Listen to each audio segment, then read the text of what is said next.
Fala galera, tudo certo? Bom dia Brasil, boa tarde Itália. Estamos aqui para uma aula de Química Orgânica pensando na prova que você vai fazer agora no domingo, aí com a hashtag voadora no Enem. Tudo certo? Então, na aula de hoje, nos próximos minutos, a gente vai ficar uma hora e meia falando em torno disso. A gente vai tratar dos principais tópicos da química orgânica, tentando interligar sempre esses tópicos com a biologia e com a física, já que você vai fazer uma prova que se chama Ciências da Natureza, e não, isoladamente, cada uma dessas áreas. Tudo certo? Tem uma galera que já está esperando a aula começar. Temos aqui, vamos dar um oi para a galera que está aí, já faz um tempo. Temos o Matheus, o Riquelme, a Luana Bueno tá aí, tudo certo? Qualquer dúvida que vocês tiverem durante a aula, vocês mandam pra gente. Conforme a gente vai falando dos assuntos, a gente seleciona essas dúvidas para tirar, ok? Vinícius, Júlia, Wesley, Thaís, Ariadne tá aí, tudo certo? Vamos começar então a falar da química orgânica, não vamos perder tempo, certo? Já que você tem uma prova chegando. A gente vai falar de química orgânica, que é um setor da química baseado em moléculas que todas têm uma coisa em comum. A molécula, ou melhor, o átomo de carbono. Então, quem melhor para começar o nosso assunto do que esse elemento químico que é o carbono? A gente vai falar de algumas características do carbono. Elas são simples, pode parecer uma coisa muito fácil para aparecer na prova do Enem, mas aparece, e pode aparecer de um jeito oculto ou não tão direto quanto que está acostumado, ok? Então vamos falar do carbono. O que você precisa saber para a prova do Enem sobre o carbono é o seguinte. Primeira coisa, o carbono faz 4 ligações. Obrigatoriamente, o carbono tem que estar fazendo essas 4. Agora, essas 4 ligações, que são representadas lá pelos palitinhos, elas podem se organizar dessas maneiras aqui, ó. Elas podem se organizar em 4 ligações simples. Vamos marcar elas aqui. Elas podem se organizar assim, ó. Temos 4 ligações isoladinhas simples, ou uma ligação dupla e 2 ligações simples. Ou posso ter ainda 2 ligações duplas. Ou ainda, uma simples e uma tripla, ok? Temos essas opções para o carbono se apresentar. A gente chama esses carbonos com uns nomezinhos especiais. A gente vai chamar o carbono que está fazendo 4 ligações simples de carbono sp3. Tudo bem? Não esquece disso. O carbono sp3 é esse. Esse carbono aqui, que faz uma ligação dupla, eu chamo de sp2. E esses 2 carbonos aqui, que fazem ou 2 duplas, ou uma tripla e uma simples, eu chamo de carbono sp. Tudo bem?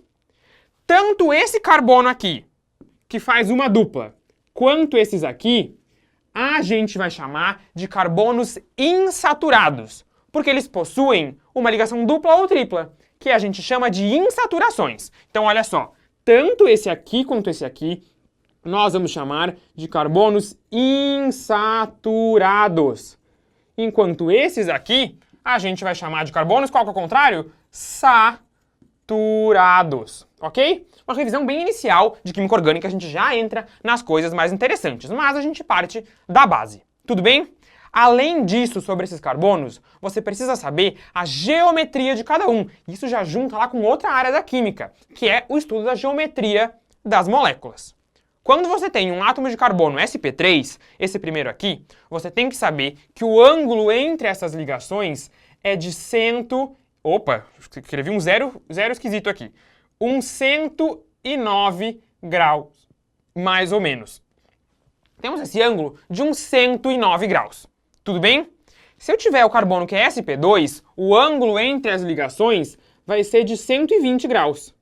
E nessa situação, os ângulos são de 180 e de 180. Eu posso dizer que esse primeiro carbono aqui tem uma geometria que é tetraédrica. Pensa que tem 4 coisinhas em volta dele que formam os vértices de um tetraedro, lá a figura geométrica da matemática. Aqui eu tenho 3 pontos que formam um triângulo.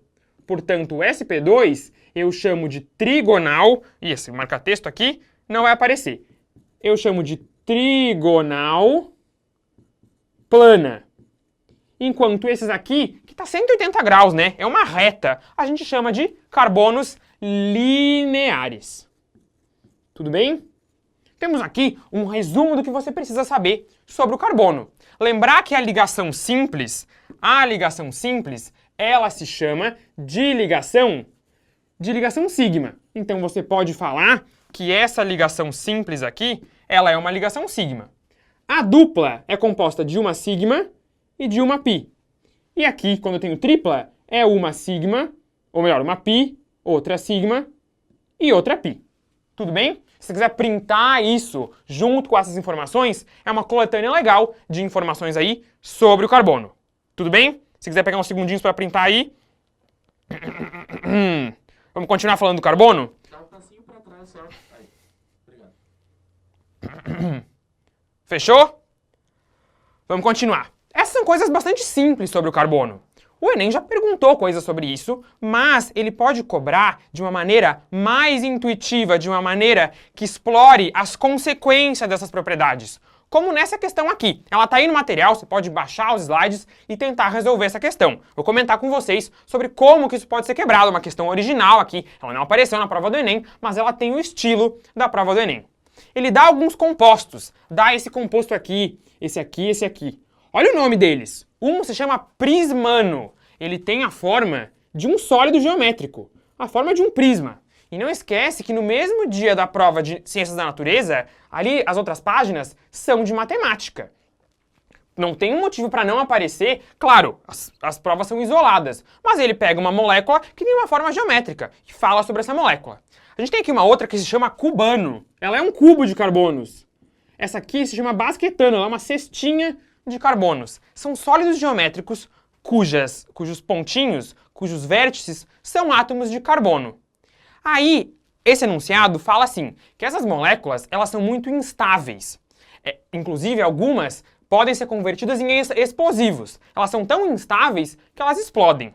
Você tem que responder por que é que elas seriam instáveis. Você vai pensar daí naquilo que a gente viu sobre as ligações do carbono. A gente não viu que tem carbono que tem ligação 109? Aí imagina que eu pego um carbono que teria que ter um ângulo de ligação de 109. 109 é aberto, né? É aquele ângulo obtuso, maior do que 90. Temos 109 graus. E aí eu faço um cubo com esse carbono. Faz um ângulo de 90. É como se você tivesse pego um carbono que está assim e dobrado ele. Você está forçando. Imagina você pegou um galho que está 109 graus de ângulo, ali, um galho de uma árvore, e tenta dobrar ele para ficar 90. Quando você dobra isso, a ligação fica muito tensionada. E aí a molécula está quase se desfazendo e se rompendo. E ela fica muito instável. Então, não é tão provável que o Enem cobre diretamente assim, qual o ângulo dessa ligação, mas que ele cobre consequências disso. Se o carbono é sp3, o ângulo é para ser 109. Aí ele vai lá e faz um quadrado com as moléculas. O ângulo ali está 90. Você tensionou aquela ligação e a molécula fica instável. Então esse tipo de interpretação pode ser cobrado de você sobre essas coisinhas simples do carbono, ok? Não necessariamente direto, esse é um carbono sp3, o que pode aparecer também. A gente tem vários níveis de dificuldade de questões de orgânica, ok? Vamos ver se vocês mandaram alguma coisa.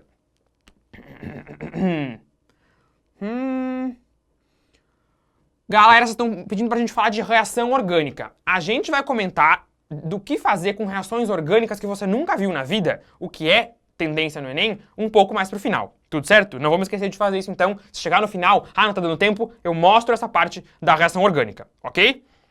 Mas vamos seguindo a sequência daqui. Vimos isso aqui então sobre os carbonos, mas tem outras coisas que vão cair. Em especial, dentro da orgânica, o que mais aparece na prova é a interpretação sobre as propriedades físico-químicas dos compostos orgânicos, porque você junta tudo da química e põe ali falando dos compostos orgânicos. Então vamos começar falando de algumas propriedades físico-químicas. Antes de entrar nisso, a Júlia Silva perguntou assim, se o carbono faz ligação dativa. O carbono não consegue fazer ligação dativa, porque a ligação dativa é uma ligação que só acontece quando eu tenho, vamos usar aqui um cantinho para mostrar. Quando eu tenho, por exemplo, par de elétrons sobrando. Olha esse oxigênio, tem um par de elétrons sobrando. Esse par pode ser doado para alguém, como uma ligação dativa. O carbono não tem par de elétrons sobrando e ele não faz isso. Tudo bem? Vamos continuar. O Vinícius pediu um salve para Brasília. Salve, galera de Brasília. Não conheço ainda, mas deve ser uma cidade bem legal. Tudo certo? Continuamos aqui então. Primeira coisa que a gente vai falar sobre as propriedades físico-químicas dos compostos orgânicos é a solubilidade. Isso chove no Enem. Isso cai assim. Você olha para uma questão, é solubilidade. Olha para outra, é interpretação de solubilidade. E parece que é tudo orgânica, mas ela flerta com outras áreas da química orgânica. Tudo bem? A Manuele, ó, já vi o comentário aqui, já vamos falando. A Manuele perguntou se as ligações simples são mais fortes do que as duplas. Calma aí, ó. A dupla inteira, ela tem uma energia maior do que a simples. É diferente de falar de sigma e pi. Ligação sigma é muito mais forte do que ligação pi. Mas a ligação dupla inteira, aí, ela é mais forte do que a simples. Então, cuidado se está falando de sigma e pi, e se está falando de simples, dupla e tripla, ok? Vamos focar aqui agora nas propriedades físico-químicas. Temos dois exemplos em que a solubilidade se manifesta. Um aqui, a gente tem um funil de separação, uma vidraria utilizada em experimentos de laboratório. E olha o que você vê aqui. Tem uma parte verde escura para baixo e em cima tem uma parte verde clara. Tem duas fases que não se misturaram. Por que será que elas não se misturaram? É tipo água e óleo, ou tipo, você tá lá no banheiro tomando banho e aí de repente vê o óleo trifásico da tua mãe em cima, ali do negocinho que põe os shampoo, e você pensa, eu vou brincar com isso daqui, chacoalha bastante, ele se mistura, dá alguns minutos e ele separa em 3 fases de novo. Já fez isso, provavelmente, né? A gente tem fases diferentes. Por que essas fases não se misturaram? Ou você vai fazer uma trilha e precisa, ou vai acampar, e precisa ter fósforos que funcionem, que acendam. Só que pode ser que chova e você molhe os teus fósforos, pode ser que você atravesse um rio e estrague os fósforos. Você precisa manter eles secos. O que você pode fazer? Você pode cobrir a cabeça do fósforo com cera de vela. E aí você pode jogar água em cima dele, que ele não vai perder a capacidade de se acender, uma vez que você remova aquela cera. É o que está mostrado aqui. A pessoa protegendo, encapando esse palito de fósforo com cera de vela.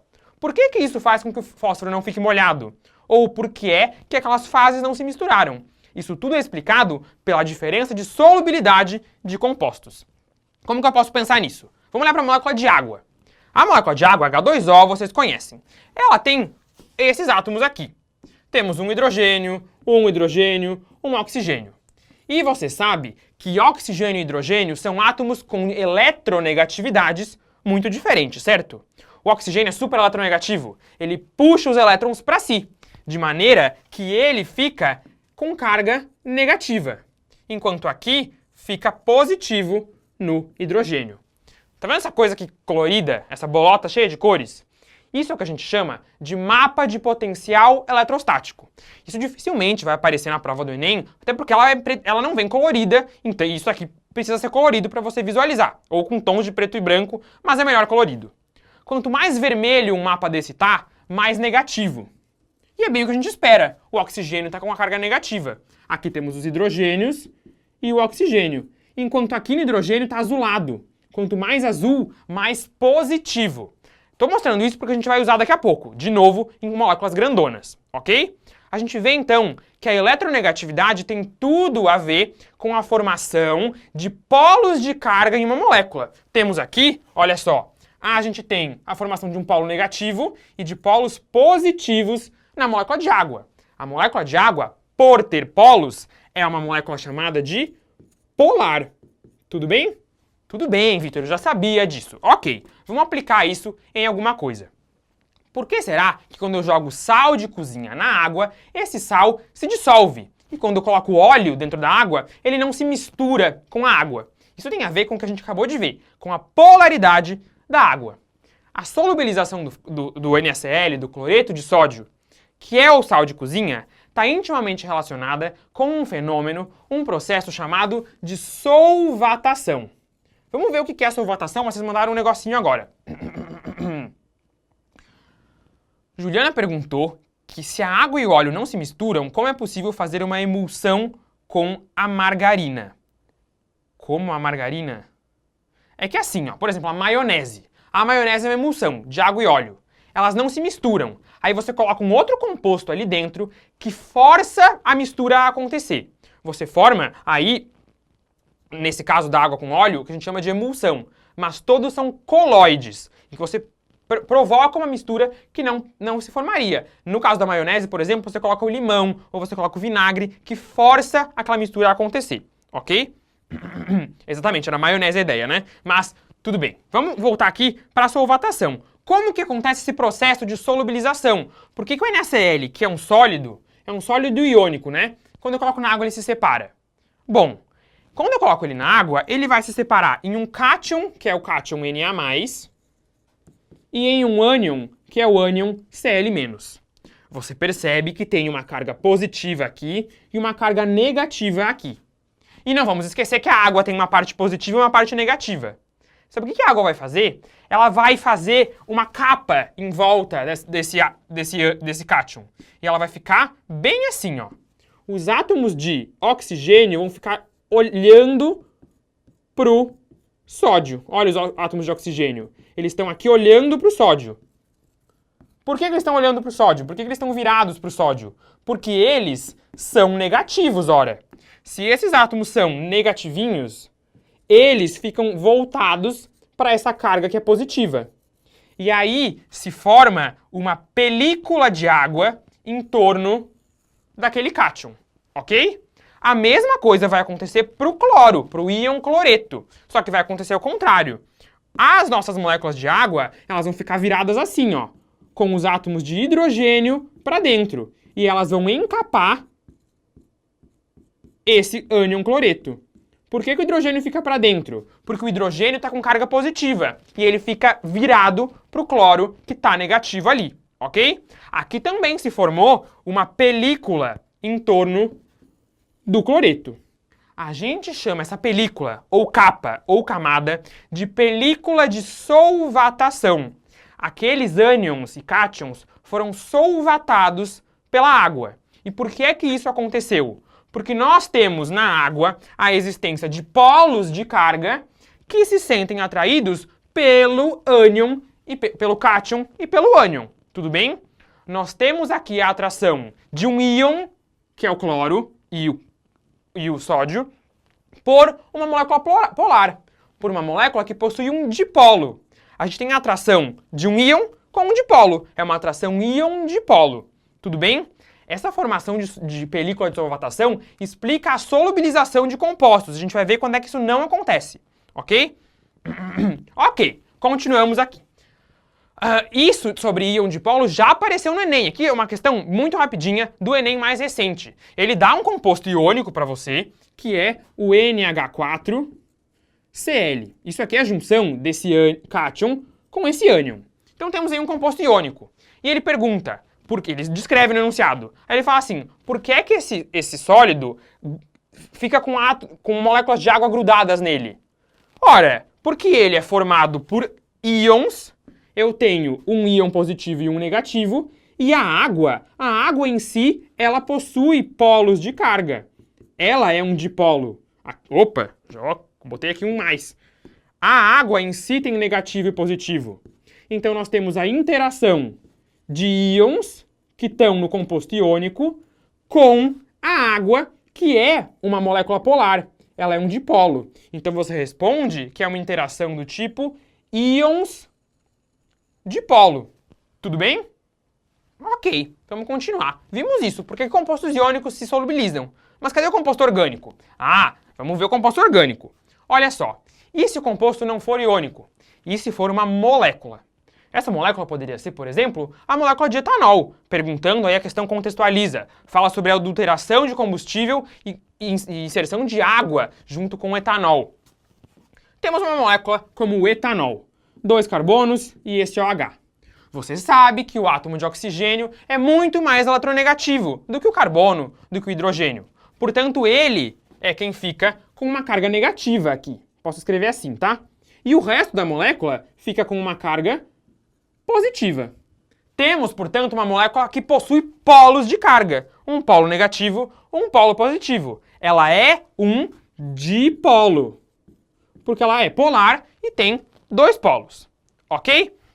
Ela tem um polo positivo e um negativo. Se ela possui polos de carga, olha o que pode acontecer. Eu posso ter, aqui onde está positivo, a molécula de água orientada com o oxigênio interagindo com essa parte. eu posso ter, né, aqui a molécula de água com a parte negativa interagindo com a positiva. Na parte da molécula que está negativa, eu tenho o contrário, os hidrogênios interagindo. E aí se forma da mesma maneira uma capinha de água em volta. E a água consegue solvatar aquela molécula, ela consegue dispersar ela na água, consegue solubilizar. Tudo bem? Então, se o composto for polar, assim como a água, se ele também possuir um dipolo, a água solvata ele, ela encapa ele e dispersa lá. Agora, pode ser que o composto seja tipo esse daqui. Tenho, por exemplo, esse hidrocarboneto. 1, 2, 3, 4, vários carbonos. Tenho aqui umas ligações duplas. Temos esse hidrocarboneto. Esse composto tem só átomos de carbono e hidrogênio. A eletronegatividade pode ser medida com uma escala chamada escala de Pauling, na qual os valores para a eletronegatividade são 2,5 mais ou menos e 2,2. Eles têm praticamente o mesmo valor de eletronegatividade. Nenhum deles atrai mais os elétrons. Então não tem formação de polos em uma ligação carbono-hidrogênio. Portanto, essa molécula ela não tem polo de carga. Ela é uma molécula sem polos, ela é uma molécula que eu chamo de apolar, ou pouquíssimo polar. Se ela não tem polos de carga, como é que a água vai formar aquela capinha? A água não consegue. E aí essa molécula de hidrocarboneto não se mistura. Ela não se mistura com a água, ela não é solubilizada pela água. A gente pode dizer que essa molécula, ela tem medo da água, já que ela não se mistura. Medo está relacionado com a palavra fobia, né? Então eu posso dizer que essa molécula, ela tem medo da água, ela é hidro, relacionada com água, fóbica, relacionada com medo. Temos uma molécula hidrofóbica. Em geral, guarda isso para questões de solubilidade. Se você olhar para uma molécula que tem uma cadeia grandona, cheia de carbono e hidrogênio, só uma parte de hidrocarboneto bem grande, essa molécula dificilmente vai se solubilizar. Ela está cheia de CH, pode, assim, apostar bastante de que essa molécula tem dificuldade em se solubilizar, ela tende a ser hidrofóbica, ok? A gente já vai aplicar isso em alguns exemplos. E agora vem um monte de coisa. O Silas perguntou o que acontece com a parte orgânica do álcool ali do etanol quando ele se solubiliza. O etanol é esse aqui, né? Vamos lembrar, ó. Tem o etanol aqui. Quando ele se solubiliza, tudo vai ficar solvatado. A gente tem aqui uma parte que é negativa e essa parte é positiva. Acontece tipo aqui, ó. A molécula é solubilizada mesmo assim, ok? Porque aquela parte orgânica é pequena. Se fosse uma parte orgânica enorme, vamos apagar aqui, olha só. Uma coisa é você solubilizar esse cara. A parte orgânica é pequenininha. Outra é você solubilizar esse cara aqui, ó. Esse cara tem uma parte orgânica tão grande que mesmo tendo esse átomo de oxigênio aqui, ele não é solúvel em água, ok? Álcoois param de ser solúveis ali no pentanol já. Maior do que 5 carbono já nem é solúvel.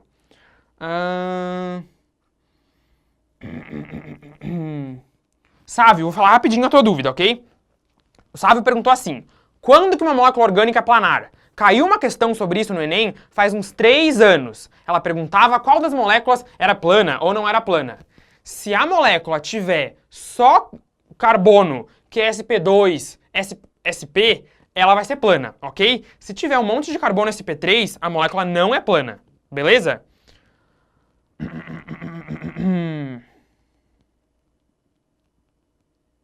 Vamos continuar. Ok, vimos como que uma coisa se solubiliza, como que uma coisa não se solubiliza. Vimos o que é uma molécula que tem medo de água, ela é hidrofóbica. O contrário disso é hidrofílica, são moléculas que têm afinidade pela água. Olha essa molécula aqui. Essa molécula aqui tá cheia de grupo OH. Você lembra o que é grupo OH? Pode ser que você precise disso na prova, né? O grupo OH dentro da química orgânica se chama grupo hidroxi. O nome oficial dele é grupo hidroxi. Tem gente que fala hidroxila, aí até pode ser.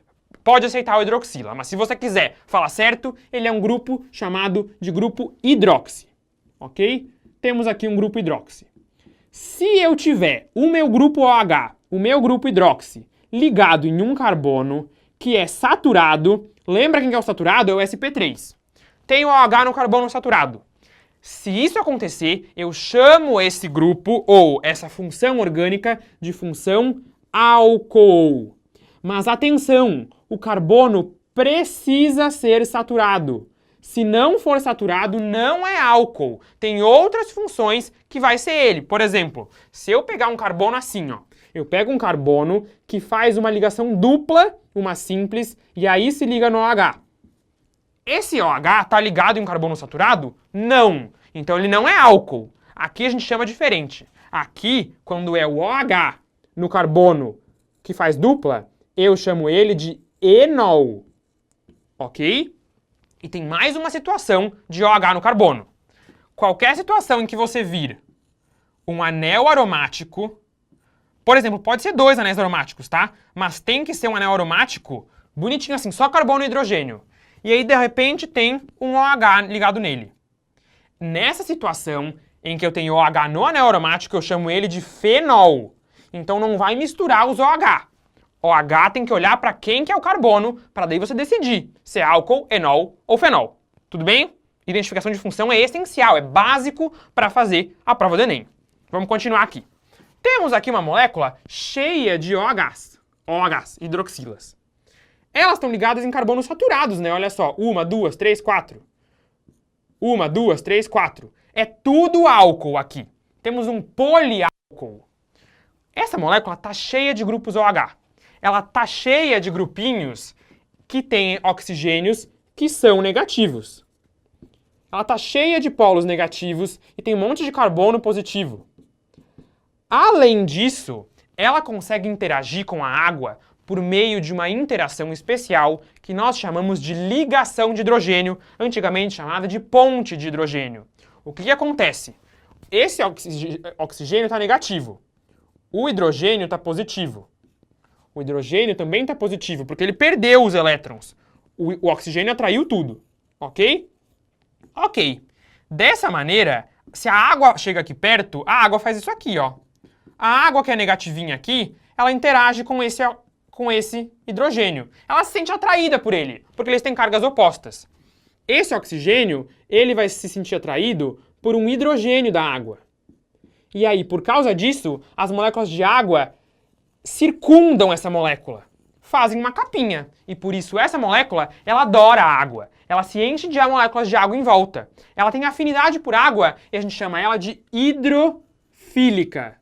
Ok? Posso chamar ela de hidrofílica por causa disso. Porque ela faz essas interações que a gente chama de ligações ou pontes de hidrogênio. Nesse caso, a gente tem um poliálcool que essa estrutura, ela é a estrutura do xilitol. Imagine um enunciado que descreve aí problemas de saúde relacionados à ingestão de comida muito calórica e o crescimento na venda ou na popularização de alguns edulcorantes que não têm valor nutricional. O que é um edulcorante? É algum tipo de adoçante, pode falar que é a mesma coisa. Edulcorante e adoçante que não tem muita caloria, às vezes nem tem caloria. Aí você substitui a sacarose do açúcar de mesa por um cara como esse, que é o xilitol, e aí você come aquele docinho, sei lá, um brigadeiro, sem o mesmo valor nutricional, o mesmo valor calórico. Então ele contextualiza isso, põe a estrutura e pede alguma coisa relacionada à química ou à biologia desse composto. Tudo certo? Focar agora o que a gente está tratando, que é o fato de ele ser hidrofílico, porque ele está cheio de grupo OH. Ele tem muitas formas de interagir com a água. Tudo bem?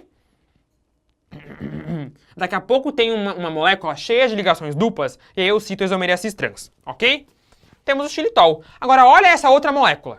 Essa outra molécula, ela é uma cadeia tão grande de hidrocarboneto, só tem hidrogênio e carbono nisso aqui. Como é que ela vai interagir com a água? Não dá. Essa molécula em especial, ela se chama licopeno. Ela é a responsável pela corzinha vermelha do tomate, pela corzinha avermelhada de dentro da goiaba. E ela é uma molécula que ela não interage com a água. Nós chamamos ela de hidrofóbica. Sabe com o que ela interage? Já que ela não interage com a água e a gordura não interage com a água, ela interage com a gordura. Ela prefere interagir com gordura. E eu chamo ela de lipofílica. ok? E eu posso chamar essa aqui ao contrário. Eu posso chamar ela, que não interage com gordura, de lipofóbica. Lembra que esse fobia aqui é medo e lipo é gordura, enquanto hidro se relaciona com água, ok? Vocês pediram cis-trans, tá aqui, ó. Temos aqui uma molécula cheia de ligações duplas. O Enem pode falar sobre isomeria cis-trans quando aparece ligação dupla. O que é que você tem que saber de isomeria cis-trans? Quando eu tiver uma ligação dupla, pode ser que eu tenha os hidrogênios, um para um lado e o outro para outro da molécula. Ou pode ser que eu tenha assim, ó.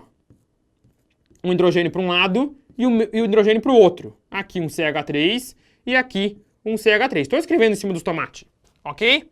Se eu tiver esses hidrogênios de lados diferentes da molécula, eu vou ter um isômero ou uma ligação dupla que eu chamo de trans. Enquanto se eu tiver os hidrogênios do mesmo lado da molécula, eu tenho uma ligação que está em cis. Tudo bem? Cis quer dizer do mesmo lado, trans quer dizer com coisas do lado diferente. Ok? Ok. Temos aqui essa situação de ligação dupla. Tem um slide que tá branco, eu já falo disso rapidinho. Ó, já estão pegando spoiler de tudo que a gente vai fazer. Olha só esse slide aqui. Agora, digamos que ele pega uma molécula igual essa. Cloro, bromo, hidrogênio e CH3. Isso daqui está em cis ou trans. É todo mundo diferente. Como é que eu vou saber quem é que está do mesmo lado? Aí você vai usar uma classificação de prioridade que é baseada em número atômico. Vamos fazer assim. Olha para esse carbono aqui.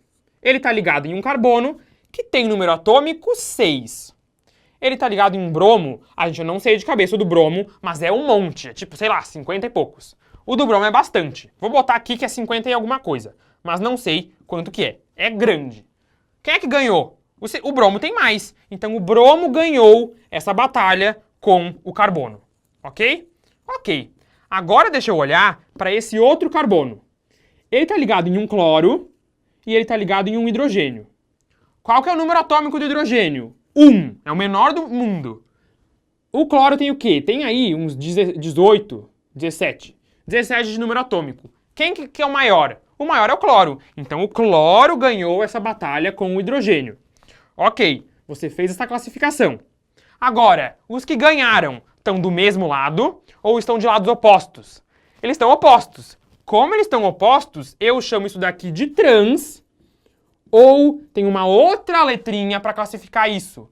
Trans pode ser chamado de E. Se isso aqui cair, teus concorrentes tudo não vão saber que o trans é o E. Então, se liga aí se aparecer o E ou o Z. É uma coisa mais difícil, mas pode aparecer. Ok?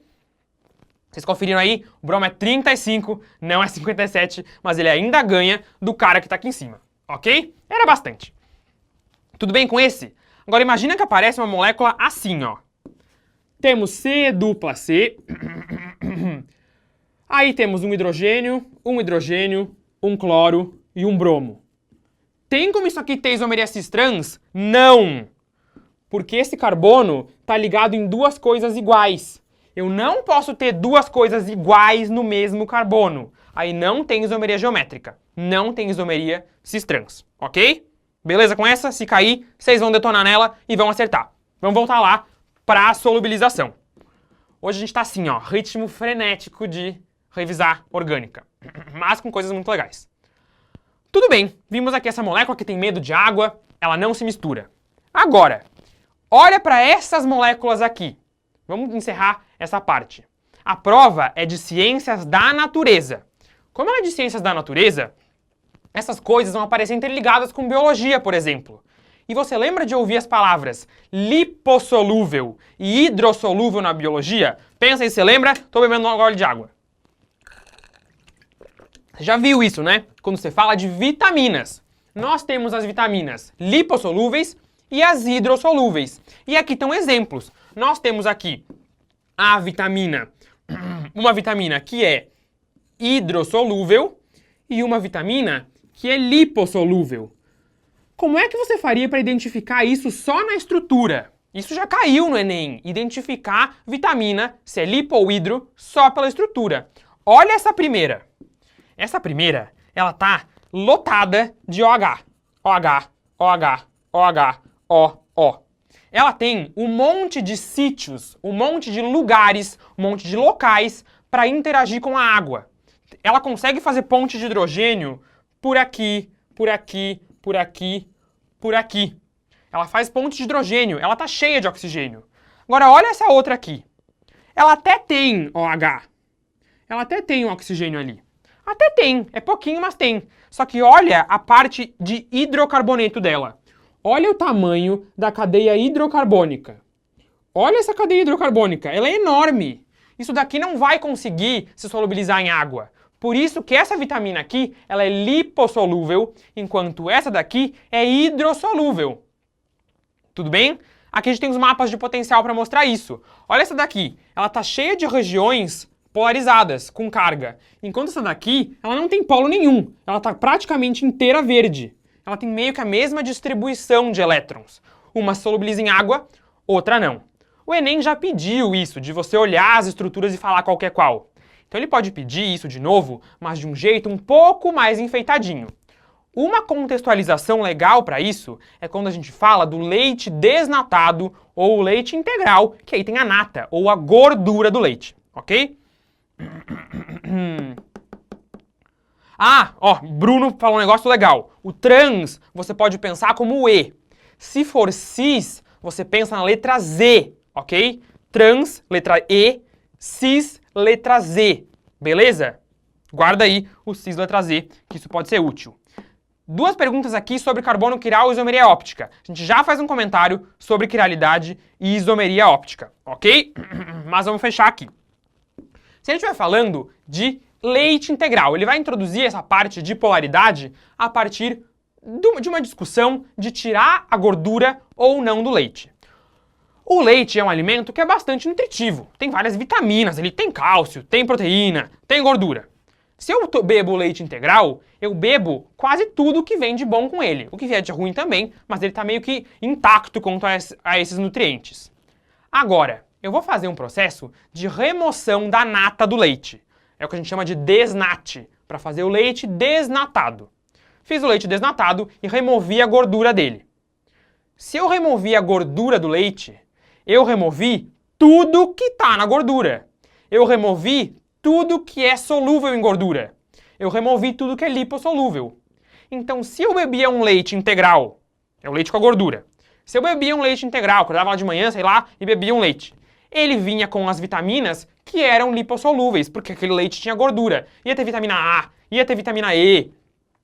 Podia ter... Quais são as lipossolúveis? Lembra aí, né? Lipossolúvel é a vitamina A, vitamina D, vitamina E e vitamina K. A ADEC são as 4 que são lipossolúveis. O leite integral pode ter essas vitaminas. Ele tem A, tem vitamina E. Agora, se eu tiro a gordura, eu tiro junto as vitaminas lipossolúveis. Então, o leite desnatado, ele não teria essas vitaminas. O que a indústria faz para os consumidores não pararem de comprar o leite que é desnatado, porque ele estaria sem nutrientes? Eles têm que tirar a gordura, ir lá e colocar um pouco da vitamina. Ou não remover totalmente essa gordura, um leite desnatado, por exemplo. Vocês têm aí no material de vocês uma questão que está discutindo isso. Pega aí e depois resolve. Uma questão original essa daqui. Tem um texto aí de um professor de universidade falando sobre esse desnate, e ele pede assim: uma vez que eu tirei a gordura do leite, fiz o desnate, qual das vitaminas eu teria que readicionar no leite pelo fato de eu ter tirado a nata? Bom, se eu tirei a nata, eu tirei a gordura, eu tirei tudo que é solúvel na gordura, eu tirei tudo que é lipossolúvel. Aí você olha para as vitaminas e procura a única que tem uma estrutura lipossolúvel. Você vai ver que tem uma estrutura ali que tem uma cadeia carbônica que é enorme, enquanto as outras estão cheias de oxigênio, cheias de sítios para fazer ligação de hidrogênio. E aí as outras são solúveis, ok? É o tipo de interpretação aí bem legal, sai de notícia e você precisa pensar um pouquinho, além de, sei lá, lembrar de coisas, ok? Ok. Temos essa parte aqui, vocês podem depois resolver essa aqui, que ela está ligada também à presença desse tipo de grupo. Vocês estão pedindo aí bastante reação orgânica, então eu vou interromper a nossa discussão de polaridade e pular lá para a reação orgânica. Mas o que a gente vai ver de reação orgânica é o que é que você vai fazer quando aparecer uma reação orgânica que você nunca viu na vida. O Enem tem feito muito disso. A questão de reação orgânica, ela não necessariamente pede que você tenha decorado a reação, que você lembre como é que faz essa reação. A tendência das questões, você pode pegar as outras e ver, elas fazem assim. Elas colocam no enunciado e te mostram um exemplo da reação. Elas te mostram como é que ela funciona mais ou menos. Eu pego o composto A, o composto B e vai me dar o composto C. Aí, a partir desse exemplo, você tem que pensar em uma outra reação. Então, ela te dá as ferramentas para responder na própria questão. O importante do Enem não é você ter visto um monte de reação orgânica, ter feito o curso de Química e ter feito a disciplina Orgânica 1, Orgânica 2. O importante é você saber usar as informações que estão lá na prova, no enunciado. Como é o caso, agora a gente vai fazer um flash forward, assim, de ir tudo as questões... Ó, pulou lá pra frente. Olha essa aqui. Temos aqui uma questão de reação orgânica. Ela trata de uma reação chamada Diels-Alder. Tem gente até que vê isso no cursinho. Gente, por exemplo, que está estudando para vestibular militar. Alguns vestibulares muito específicos já falaram dessa reação, mas em geral ela é uma reação bastante específica. E muito provavelmente você não viu ela ainda, como pode ser outra que você nunca viu. Mas o que a questão faz? Ela te descreve a reação e ela te dá um exemplo, como esse exemplo aqui, ó. Ele pegou esse composto, que é um composto de 4 carbonos, e juntou com esse outro aqui, que é um composto de 2. Aqueceu e olha o que aconteceu. Formou um ciclo. Formou aquele ciclo. Aí, a partir do exemplo, ele te pergunta assim, com base nessa reação, os reagentes que seriam utilizados da mesma maneira para obter um outro composto. Quem que seriam eles? Então ele te dá um exemplo, você obedece o padrão. Vamos tentar fazer essa? Esse é o tipo de interpretação que você vai ter que ter. E pode ver, as últimas questões de reação orgânica do Enem, elas fazem o quê? Elas vão lá e dão um exemplo da ozonólise. A partir do exemplo, você obtém a resposta, ok? Então vamos ver aqui o que você vai ter que fazer. Ele pediu para você chegar nesse composto aqui. A gente já aproveita e revisa a nomenclatura, ok? Ele quer o 4-etil, 5-metil, ciclohexeno. Olha só, ciclohexeno. Ciclo é um ciclo de carbonos. Hex é 6. Então tem que ter um ciclo de 6. Eu quero obter um ciclo com 6 carbonos. Olha, hexeno. En é alceno. En tem ligação dupla. Então em algum lugar desse ciclo tem uma ligação dupla. Tá, botei ali. A gente já vê onde que ela tem que ficar. Coloquei a ligação dupla. Agora ele me fala assim, ó, que no carbono 4 tem um etil e que no carbono 5 tem um metil. Quem que é o carbono 1 e o carbono 2? Se você encontrar uma ligação dupla no ciclo e não tiver nenhuma função, você vai fazer assim, ó. Escolhe um carbono da dupla. Esse aqui. O carbono 2, obrigatoriamente, tem que ser o outro da dupla. Ok? Não pode botar para lá. Tem que botar o 1 e o 2 em cima da dupla. Se for um ciclo. Ok? Ok. Aí esse é o 3, esse é o 4 e esse é o 5. 1, 2, 3, 4, 5. No 4 tem um etil. No 4 tem um grupo de 2 carbonos. 1, 2. No 5 tem um metil. No 5 tem um grupo de 1 carbono. Beleza? Fizemos a molécula. Ele quer que você obtenha essa, a partir desse exemplo. Que você pode ser que você olhe na hora da prova e pense, meu Deus, reação de Diels-Alder, nunca vi isso, vou pular. Não, olha para a informação que ele te deu e tenta fazer. Desenhamos a molécula. Agora, olha só. O exemplo que ele deu, você obtinha esse composto aqui. E ele quer que você obtenha esse aqui. Eles não são super parecidos? Olha só. Você tem no exemplo esse composto aqui. E o que ele quer que você faça é esse composto aqui. Eles são quase iguais, né? Só mudou essa parte aqui. No lugar disso veio um metil, e aqui onde tinha um hidrogênio, agora tem esse etil. Então vamos voltar lá nos reagentes de antes e mudar essa parte da molécula. Porque é essa parte que mudou. Você obedeceu o exemplo e usou a informação da prova. Olha o que você tem aqui. De onde que veio essa parte que mudou? Essa parte que mudou veio dessa parte aqui. Então vamos simplesmente substituir esse negócio, que é um aldeído, por isso, e lá embaixo, por isso aqui. Olha como vai ficar parecido. Opa, já passei aqui. Se eu sair dessa molécula aqui, junto com essa, eu obtenho o que está no enunciado. Agora, se eu fizer isso daqui com essa molécula aqui, o que vai acontecer? Elas vão grudar também. Isso daqui vai fechar um ciclo, assim como aqui fechou um ciclo. E aí, olha o que vai formar. Ficou igualzinho, só que agora tem um isso pra cá e isso pra cá. Isso e isso aqui. Pronto! Você obteve a resposta de uma reação que você nunca ouviu falar na vida, só obedecendo e olhando ali o enunciado. Aí ele pediu assim, quem que são os reagentes para obter esse composto aqui? Você só precisa agora dar nome para isso aqui e dar nome para isso daqui. Tudo certo? Pensa nisso quando aparecer uma reação orgânica que você nunca viu. Tenta fazer. Não olha para a reação orgânica diferentona e pula de questão. Dá uns minutinhos e tenta encontrar algum tipo de padrão. Beleza?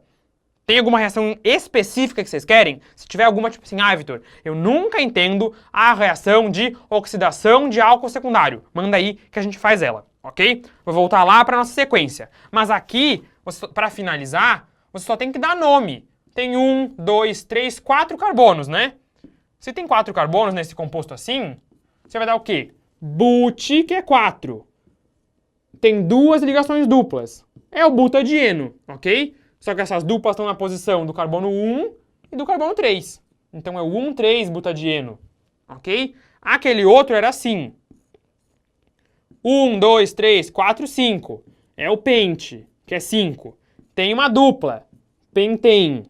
Pronto, é o penteno. Só que essa ligação dupla está no carbono 2. No carbono 2. Aí você dá o nome e marca lá o gabarito certo. Pega depois e tenta fazer de novo essa questão, que vai ter aqui o quê? Cadê? Vamos ver. Buta 1,3-dieno e pente 2-eno. Aqui a alternativa aí. Beleza? Ok, vamos voltar lá para onde a gente estava. Estávamos falando ainda de polaridade. Uma molécula muito interessante para falar de polaridade, para falar de propriedade da tabela, para falar de um monte de coisa de química, é essa molécula aqui. Eu acho ela muito interessante. Ela é uma molécula que se chama éter coroa. O nome dela já é legal, né? O nome dela é éter coroa. E olha só como é que ela é. Dá uma olhada aí nessa molécula. Ela parece uma coroa mesmo. Imagina que você pega essa molécula que é cíclica e põe, você sai do Enem e pensa, nossa, detonei nessa prova de ciências da natureza. Até imagina assim, uma coroazinha aparecendo na tua cabeça, porque você detonou nessa prova. Temos essas moléculas chamadas de éteres coroa. Lembra o que é um éter? Um éter é uma molécula em que eu tenho um átomo de oxigênio ligado em um carbono e ligado em um outro carbono.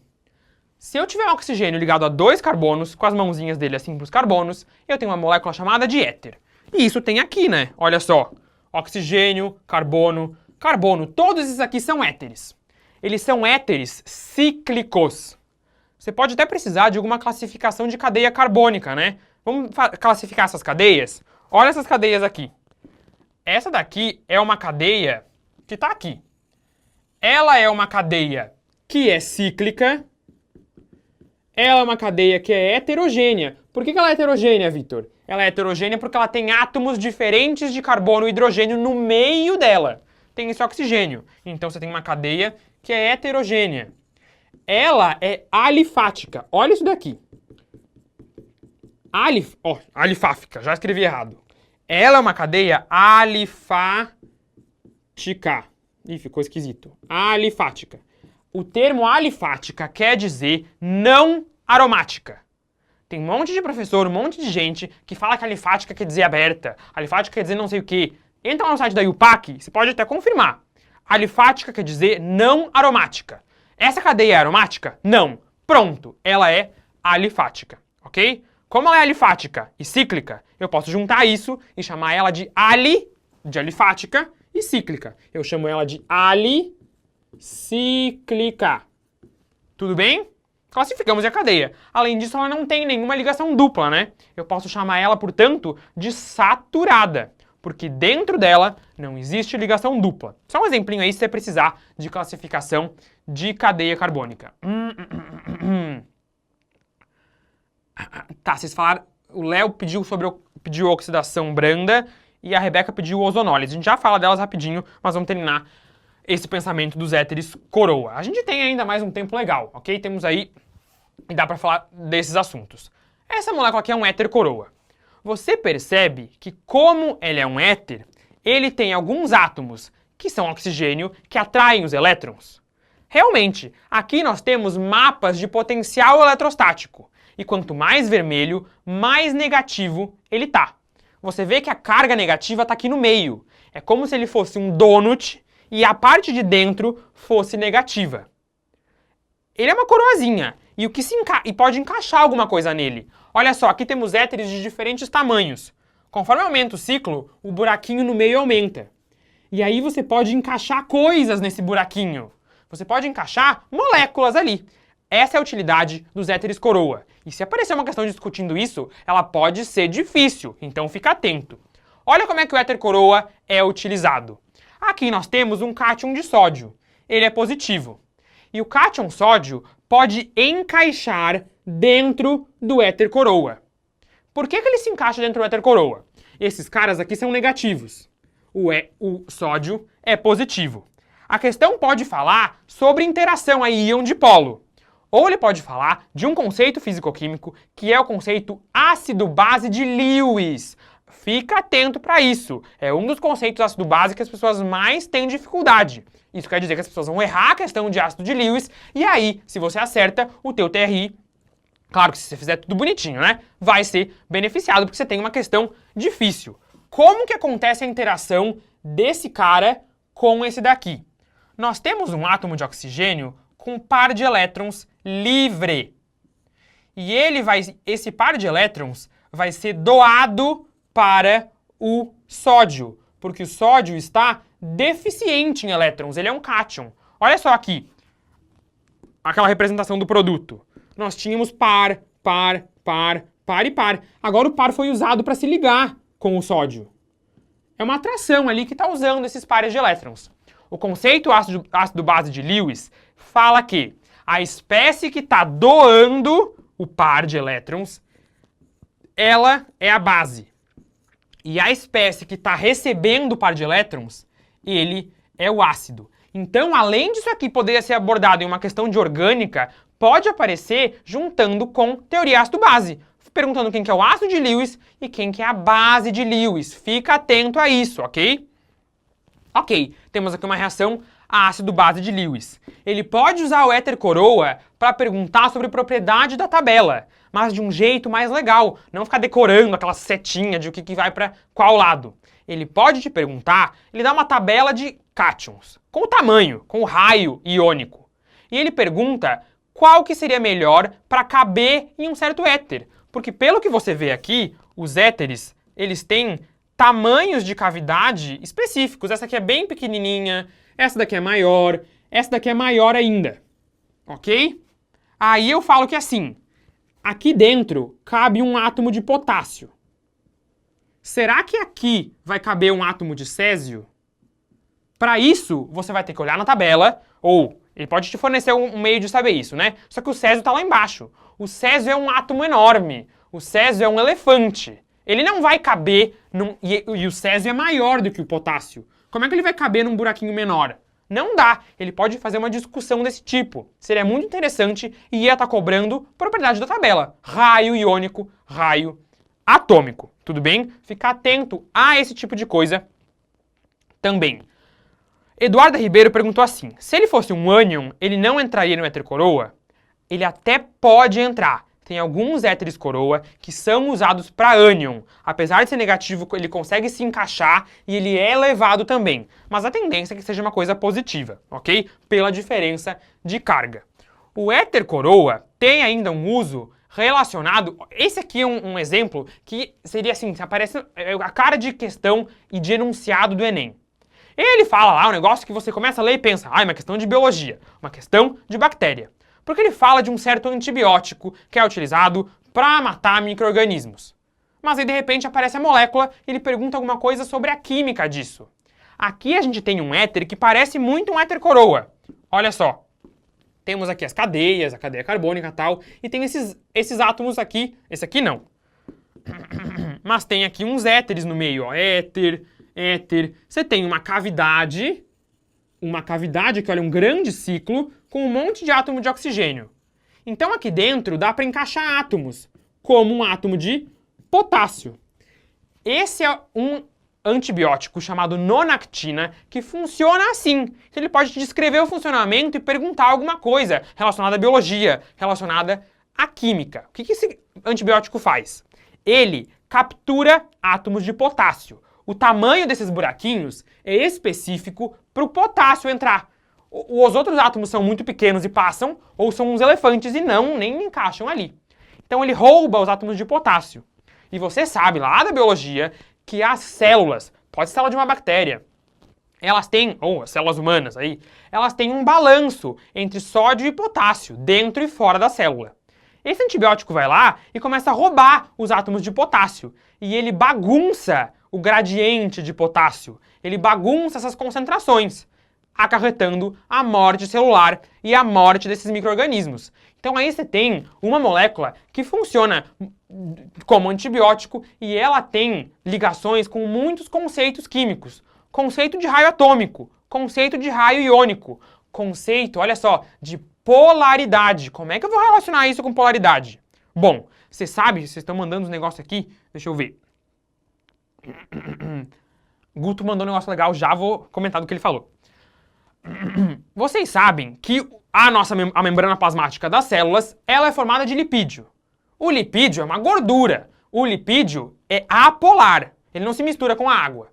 Se ele é apolar, como é que isso aqui, que é positivo, vai se misturar com uma gordura?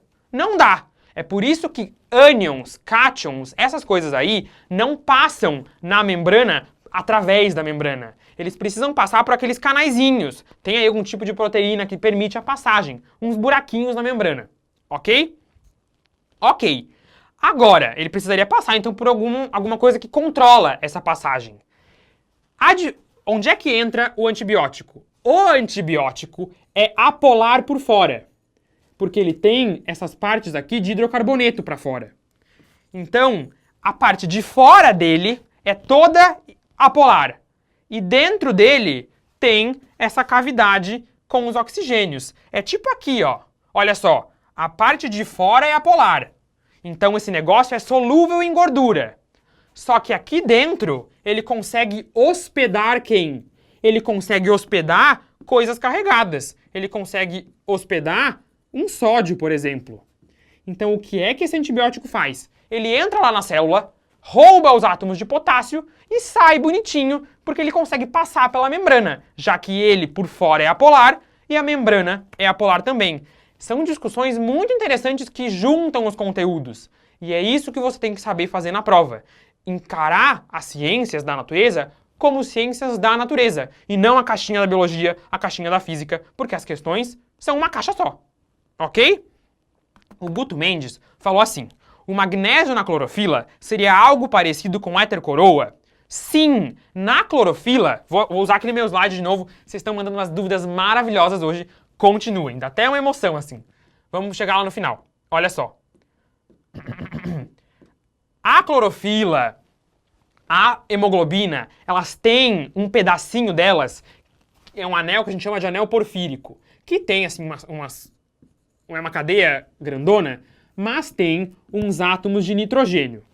Esses átomos de nitrogênio têm par de elétron livre, assim como tinha lá no éter coroa. Isso aqui é um pedaço de uma molécula de clorofila ou de uma molécula de hemoglobina.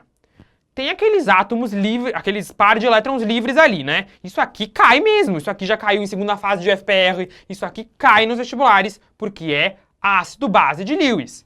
Eu tenho aqui alguém que pode doar par de elétrons, beleza? E eu tenho, se for um ferro ou se for um magnésio, um cátion. Um cátion aqui que é deficiente em elétrons. Tem alguém deficiente em elétrons, alguém que está faltando elétrons, alguém rico em elétrons, alguém que está sobrando elétrons. O que pode acontecer? Pode acontecer uma doação desse par de elétrons para esses caras aqui. Então, se você entrar na Wikipédia, por exemplo, e será que pode falar da Wikipédia? Acho que pode, né? Enciclopédia livre. Se você entrar e procurar aí uma estrutura para hemoglobina, por exemplo, ou para, esqueci o nome, para clorofila, você vai ver que tem lá um átomo de magnésio, pode estar escrito 2 assim, que é o 2+, e tem uma ligação aqui e uns risquinhos aqui, porque essas ligações ficam se alternando. Mas o que é que você tem? Você tem uma base de Lewis, que é o nitrogênio que doou o seu par, e você tem o magnésio, que é um ácido de Lewis, porque ele recebeu o par de elétrons. Então sim, é muito parecido com o éter coroa, muito bem pensado aí, Guto Mendes, ok? Vamos voltar lá para a nossa discussão, estávamos falando do antibiótico, que seria muito legal de aparecer. Uma outra situação que pode aparecer sobre isso é catalisador de transferência de fase. Isso vai misturar com catálise, que é cinética química, com a polaridade, e é uma aplicação super interessante desse assunto. Olha só, isso é uma coisa que você já viu em situações e nunca pensou como é que ia fazer. Vocês querem reação orgânica, né? Então, ó, se eu te falei reação orgânica, você que estava aí olhando no Twitter já mudou a aba para ver aqui que a gente vai falar de reação, né? Olha essa reação orgânica aqui. Temos 1, 2, 3, 4, 5, 6, 7, 8 carbonos e um átomo de bromo. Isso é um aleto de alquila, né? Tem um halogênio, que é o bromo, e um grupo alquílico. Temos um aleto de alquila. E eu quero reagir ele com esse ânion aqui, que se chama cianeto. Isso aí vai provocar ou vai ocasionar uma reação de substituição. O que o Enem pode perguntar é assim, ele põe isso aqui e põe o produto. 1, 2, 3, 4, 5, 6, 7 e aqui o cianeto.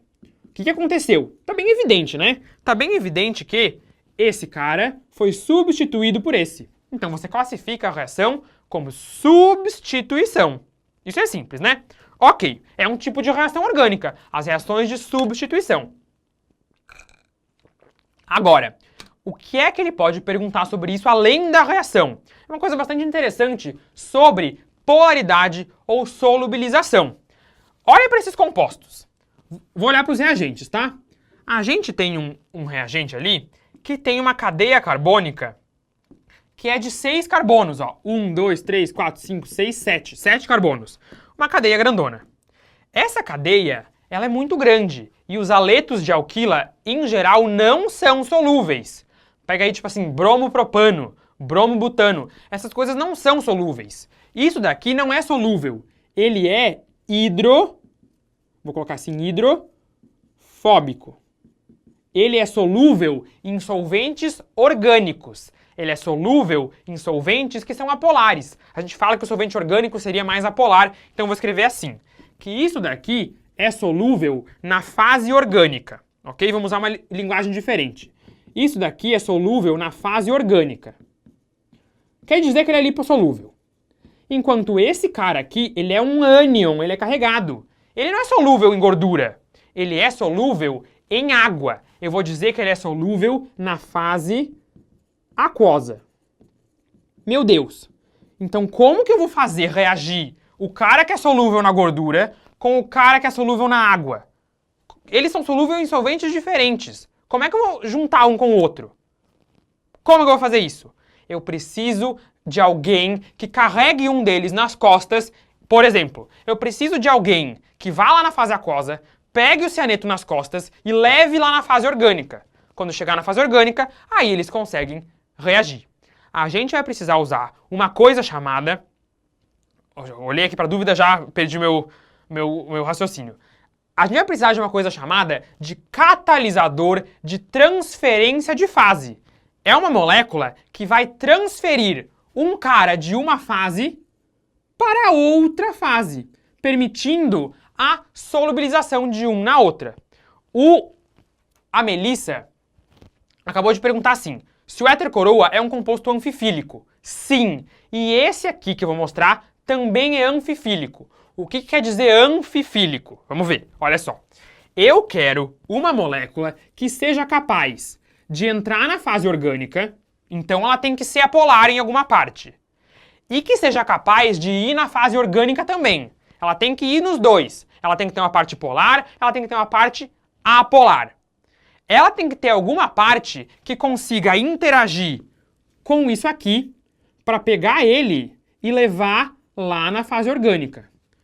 Olha esse composto aqui, estava escondendo ele. Olha ele. Ele tem cadeias carbônicas para todo lado. Para todo lado tem cadeia carbônica.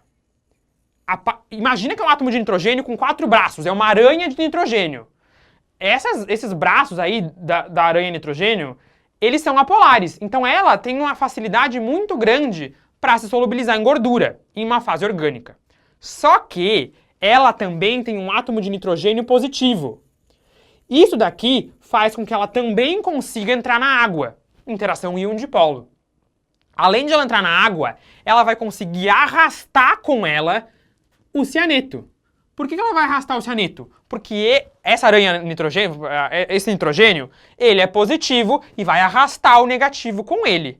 Então ele vai pegar, olha só, esse cara aqui, ele vai entrar na fase aquosa, porque ele é positivo, ele consegue, e vai grudar no cianeto, que é negativo. Aí ele vai lá na fase orgânica, você chacoalha a mistura e ele vai lá para a fase orgânica. E aí permite a reação acontecer. Compostos como esse, que se misturam tanto na fase aquosa quanto na fase orgânica, nós chamamos desse nome que vocês falaram agora há pouco, que é anfi. Anfi quer dizer os dois. Fílico. É um composto que tem afinidade tanto por água quanto por gordura. Ele tem afinidade com os dois, ele joga ali tanto no time da água quanto no time da gordura, ele entra nos dois, então ele é anfifílico. Ele é hidrofílico e lipofílico ao mesmo tempo, ok?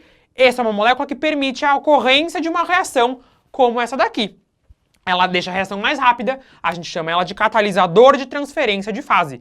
Se isso aí aparecesse numa questão, as pessoas já iam olhar para o nome e iam achar esquisito. Mas você tá vendo a aula agora de revisão e se aparecer uma situação dessa, você já sabe o que fazer, ok? Vamos continuar, vamos ver o que tem na sequência. Outras moléculas anfifílicas são essas aqui, ó. Elas são moléculas que são capazes de interagir com a gordura e com a parte polar. Vamos analisar elas? Vamos fazer rapidinho, porque vocês já pegaram o jeito de como que faz isso. Olha só, tem uma grandiosa cadeia carbônica.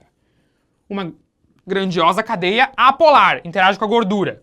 Apolar, apolar, apolar, apolar, apolar, apolar, apolar. Só que todas essas 3 moléculas aqui, elas têm uma parte que é polar. Elas têm uma parte que é polar.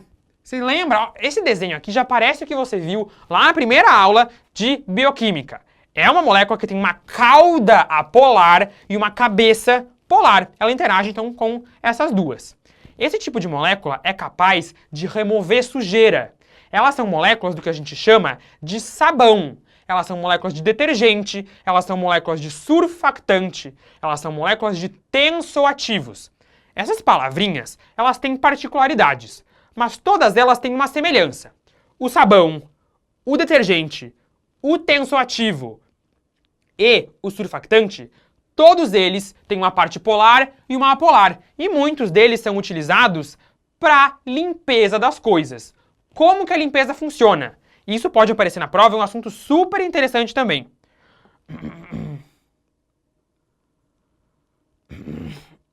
Ó, a Suzana perguntou isso, a Suzana falou assim, se eu acho que a prova de química orgânica pode trabalhar por química orgânica junto com problemas ambientais. Isso pode aparecer sim. O Enem pode trabalhar desde uma parte mais bioquímica da química orgânica, falando de um problema, por exemplo, a gente fez a live da voadora do Enem, acho que faz umas 2 semanas, aquela que tinha Ferreto, tinha toda a galera aqui, em que eu falei sobre um problema de saúde, obesidade relacionado com gordura e moléculas. Pode vir com uma abordagem assim. pode vir com uma abordagem também ambiental. Por exemplo, ele pega lá compostos... Vocês estão com umas dúvidas maravilhosas hoje. Olha só. Ele pode vir e trazer isso aqui. Ele pode falar de compostos como esses. Olha só. Esse aqui é o naftaleno, né? Esse daqui agora é o antraceno.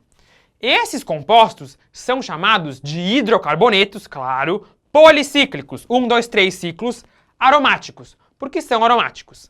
A gente chama de hidrocarbonetos policíclicos aromáticos.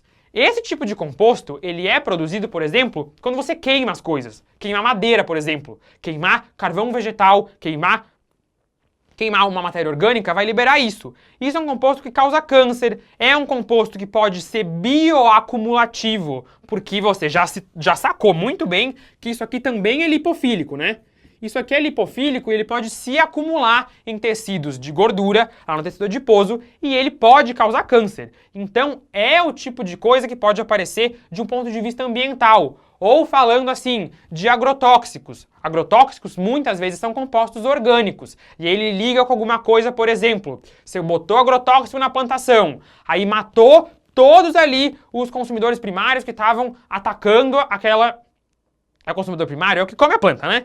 Aquele primeiro que come a planta. Matou eles, só que aí bagunçou toda aquela teia alimentar e aí bagunça o ecossistema. Então ele pode trazer esse tipo de análise também, beleza? Pode falar de metal pesado, mas ele já não é orgânica.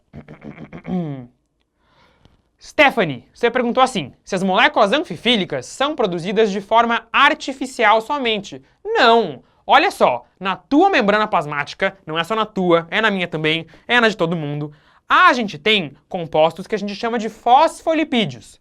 Um fosfolipídio é assim, ó. O fosfolipídio tem uma cadeiona, aí tem uma função éster. Olha a função éster aqui. Tem aqui mais uma função éster. E aqui tem uma função que é um éster, só que é um éster de fósforo. Tem um fósforo aqui. Tem um fósforo aqui. Será que eu estou dizendo certo? É mais ou menos assim, tá? Mais ou menos assim a molécula. Isso aqui é um fosfolipídio. Você vê que ele tem uma parte apolar. Isso aqui é apolar, é uma cadeia enorme. E tem uma parte com carga, uma parte toda negativa, que é aquele grupo fosfato. Isso é um fosfolipídio que está na membrana plasmática de todo mundo. Como está na membrana plasmática, isso é uma molécula natural. E ela é anfifílica, porque ela tem a parte hidrofílica, ela tem a parte lipofílica. Tudo bem? Não é só artificial, não. Vamos voltar lá. Dá pra gente ver mais coisa. Ó, a gente tá vendo, vai fechar o tempo lindamente. Você falou, olha só que legal. O Matheus falou que cloreto é tipo detergente? Sim, é tipo detergente. Agora eu já me perdi aqui nas dúvidas. A gente estava falando de... A Suzana perguntou da química ambiental. Esses compostos aqui, eles podem agir como detergente, sabão, fazer limpeza. Uma coisa que alguns vestibulares cobram, e parece super específica, mas é legal de saber, e o Enem pode dar um exemplo e pedir um parecido, é sobre esses caras aqui, ó. Esses aqui de baixo. Esses caras aqui, eles são detergentes. Eles são sintéticos. E eles têm uma diferença quanto à biodegradabilidade. Olha essa cadeia aqui. Essa cadeia aqui, esse pedaço da molécula é linear. Esse daqui é muito parecido, só que olha só, ele não é linear. Então, tudo bem, tem uma linear e outra ramificada. Eu estou ignorando essa parte aqui, tá? Só olhando para aquela outra parte. Já me deu um negócio aqui. Essas duas moléculas são sintéticas. As bactérias ou os micro-organismos decompositores, que existem lá no lago, no rio, onde você joga o resíduo da lavagem de alguma coisa, eles não estão acostumados a uma molécula que surgiu há 30 anos atrás. Os milhares de anos de evolução dele foram baseados nas moléculas naturalmente existentes. Aí o homem vai lá, há 10 anos atrás, e inventa uma molécula que o micro-organismo nunca viu na vida. O metabolismo dele não é acostumado a degradar isso, nem a degradar isso. Pode ser que, por sorte, ele consiga degradar alguma delas. Pode ser que, por má sorte, ele não consiga degradar outra. São todas moléculas estrangeiras para ele. Ele nunca viu na vida. Ok, acontece que as moléculas que têm uma cadeia linear os micro-organismos conseguem degradar. Então isso daqui, nesse caso, quando tem isso aqui junto, é biodegradável. Agora, nesse caso aqui, que é ramificado, ele não consegue. E esse aqui não é biodegradável.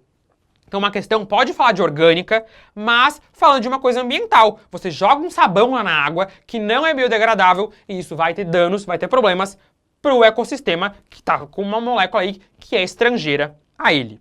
Tudo bem? O Enem podia fazer o quê? Ele fala assim, a molécula não vai ser biodegradável quando ela tem aquele pedaço ali ramificado. Escolha a molécula que não é biodegradável. Aí você procura a ramificada, ok? Pode ser uma coisa simples assim, mas o contexto pode seguir essa linha. Beleza? Ok, estamos falando de limpeza. Como que essas moléculas anfifílicas vão fazer a limpeza das moléculas? Isso aqui é um assunto bem legal e cai bastante vestibular. E pode cair no Enem, porque é uma coisa que envolve vários conceitos. Imagina aqui que isso daqui é a superfície da tua camiseta. Você saiu na rua e sujou de barro. Tem uma mancha de solo aqui. O solo, ou uma mancha de gordura, por exemplo. Essa mancha de gordura, ela não vai se misturar com água. Não adianta você ir na pia e botar embaixo da água que não vai sair. Você vai precisar usar sabão, né? Detergente, alguma coisa assim. Como que o sabão leva a gordura embora? O que ele faz? O sabão é assim. Cauda apolar, cabeça polar. Ok? O que o sabão faz? A cauda dele se encaixa na gordura, se encaixa na mancha de sujeira.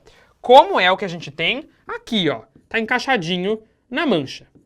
Quando essas moléculas de sabão se encaixam na mancha, eles fazem uma bolha com...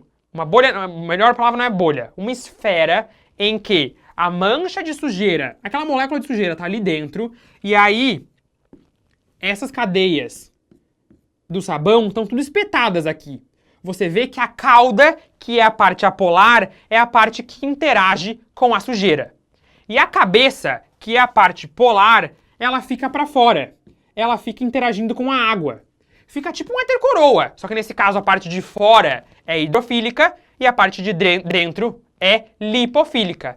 Aí eu faço uma bolinha dessa que eu chamo de micela. Aqui no desenho é mais bonito. Formou uma micela. A micela é uma pequena esferinha em que a parte de dentro é lipofílica. E aí ela consegue carregar a sujeira para fora. Isso é um mecanismo de limpeza de sabão, por exemplo. E é muito interessante que você conheça ele, porque isso pode muito bem aparecer na prova. Ok? Melissa, olha só. Você pediu pra gente falar da descarboxilação oxidativa anódica, eletrossíntese de Kolbe. O pessoal aí que não sabe que questão é essa já tá tipo, meu Deus, eu nunca vi na vida.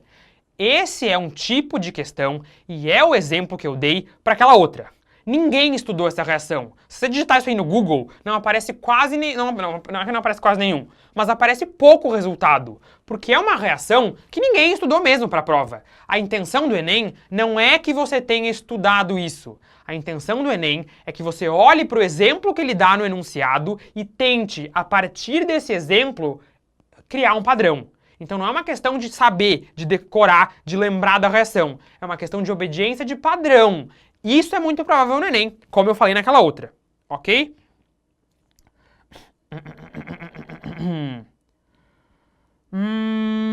Tá, vamos continuar aqui. Temos aqui o funcionamento dos sabões. Essa parte já tá ficando até cansativo, né? A gente tem uma questão, vocês podem resolver ela no material recente do Enem, perguntando sobre qual parte do sabão que se interage com a água, qual que não interage. Você já está acostumado a falar disso. Essa aqui a gente já fez. Para a gente finalizar, que a gente está chegando aqui na reta final, vou falar rapidão de reação orgânica e um pouquinho, se a gente conseguir uns 5 minutos, eu só passo assim rapidão em biocompostos, ok? Vocês tinham pedido lá atrás sobre oxidação branda e ozonólise. Vamos fazer essas duas bem rápido. Olha só. Oxidação branda é uma reação orgânica utilizada em alcenos. Eu pego um alceno como esse e reajo ele com esse cara aqui.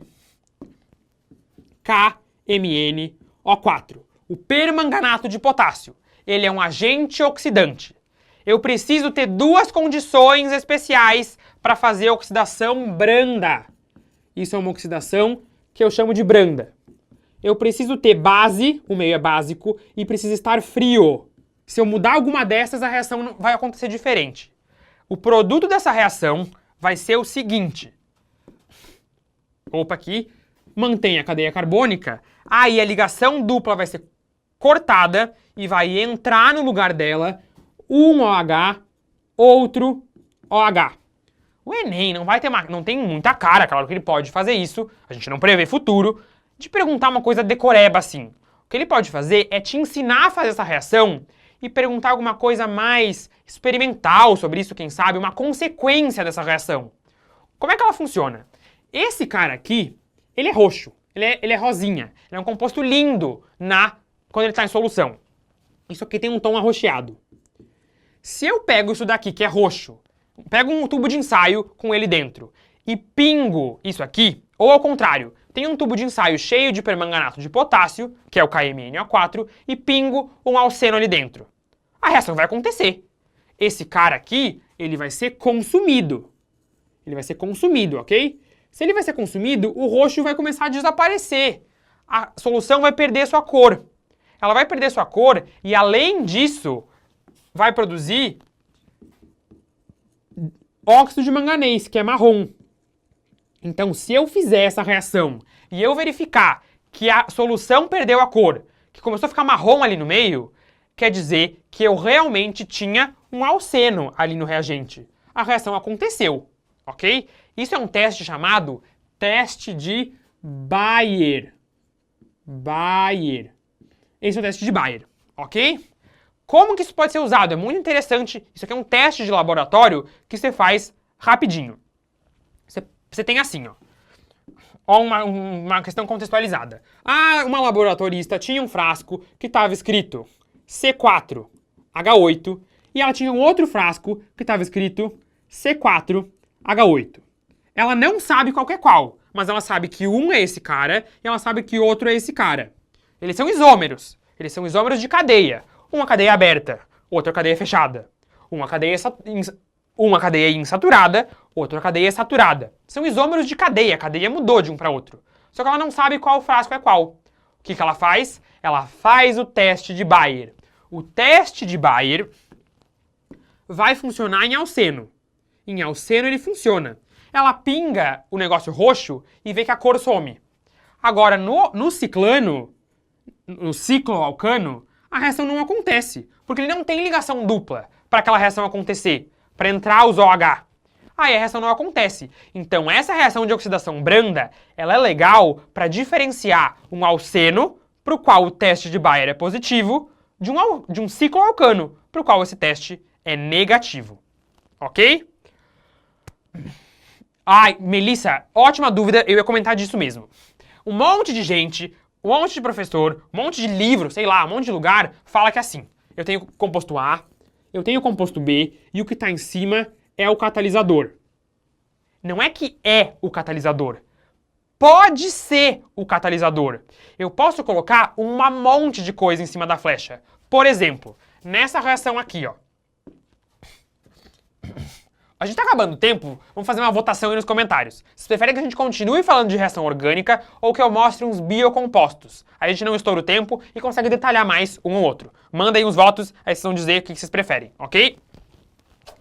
Temos aqui, então, por exemplo, tenho aqui essa reação. Ou melhor, vou fazer essa aqui. Tenho o benzeno. E eu vou fazer o benzeno se transformar no ciclohexano. Ok? Temos o benzeno e o ciclohexano. O que é que vai ter em cima da reação? Pode aparecer aqui em cima. Pode aparecer escrito assim, ó. H2. Aqui embaixo pode aparecer escrito platina. Pode aparecer escrito 50 ATM. E pronto. Essas são as condições em que o benzeno se transforma em ciclohexano. Ok? Ok. Isso aqui em cima é o quê? Isso aí em cima não é catalisador. É simplesmente o reagente. O que aconteceu? Aqui tem um hidrogênio, tem um hidrogênio, tem um e tem um. Agora, ali no produto, tem o quê? Tem dois em cada. Tem dois em cada, né? Eu não vou desenhar aqui em todos, mas tem dois em cada. Esses hidrogênios se adicionaram na ligação dupla. É uma reação de adição. E eu coloquei o reagente em cima. Isso é super, super comum na química orgânica. Colocar o reagente em cima da flecha. Tem outras questões que colocam... Vocês estão pedindo biocompostos? Tá, então vamos passar para os biocompostos. Só acabar esse raciocínio. Tem algumas reações que fazem assim, ó. Elas colocam, por exemplo, OH e aqui tem o hidrogênio. Ah, isso aqui formou isso. Mas formou isso aqui. Isso aqui foi embora. Eu escrevo aqui menos H2O, porque a água foi embora. Então, cuidado. O que está em cima da flecha não é obrigatoriamente o catalisador. Pode ser reagente, pode ser condição fisicoquímica, pode ser um monte de coisa. Vamos passar rapidão nos biocompostos, que é uma coisa muito interdisciplinar e é interessante que você saiba, ok? Então vamos lá para química orgânica biológica.